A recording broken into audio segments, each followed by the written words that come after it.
Storm Team 13 forecast.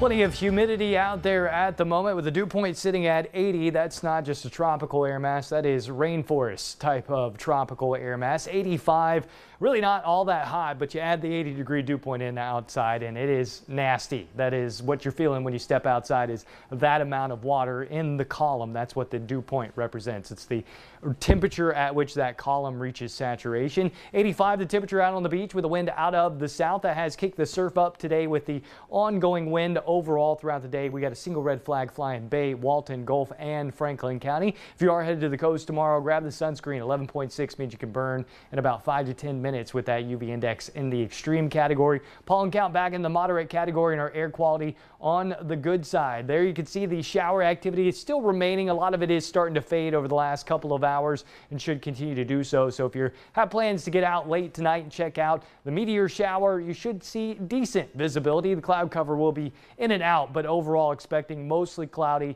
or mostly clear to partly cloudy conditions. A chance of rain coming back about 50 to 60% for your Wednesday. Still that tropical trough a little further off to the west than it was today, but still enough energy. We're going to cross our area with the heating of the day. We'll get some pop-ups, and then on Thursday, basically your summertime pattern. Enough moisture hanging around. Heating of the day allows for some showers and storms to pop up, but the prevailing wind will be out of the south and west, so that'll push the sea breeze inland as we go throughout the day, and high pressure is going to be building pretty quickly over the next couple of days. So temperatures climbing up into the mid to even upper 90s. I don't have 100 degrees in the forecast, even though the GFS here is highlighting 99. I don't think we're going to quite get that warm, but we certainly are going to be on the warmer side with that clockwise flow showing up across the southeast. And that's some good news, because of that high pressure ridge is going to be the difference between this storm getting much closer to the U.S. and staying out to sea, which is exactly what I believe is going to happen. So speaking of the tropics, still have a storm out in the central Pacific. That's Henriette. It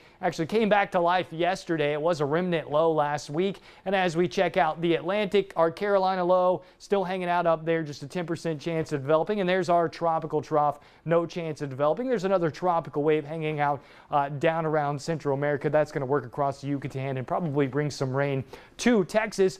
Erin, that is the storm everyone's talking about today. Been fighting drier air, but it should continue to work off to the south and west and then off to the north and west, and eventually take more of a northerly turn as it ends up to the north of the greater Antilles. And that is all thanks to a break in the ridge across the central Atlantic. And you can see the storm still well over 12 days away. So we're still got plenty of time to track this system and watch how it does move. But in my opinion, this is a slam dunk with it making that curve out to sea just based on the synoptic pattern. For us, now that we're no longer concerned about Erin working anywhere close to us, it's just the heat over the next couple of days. At least we still have some shower chances the next couple. And as we get toward the weekend, it's just going to be hot. All right. Thanks, Ross.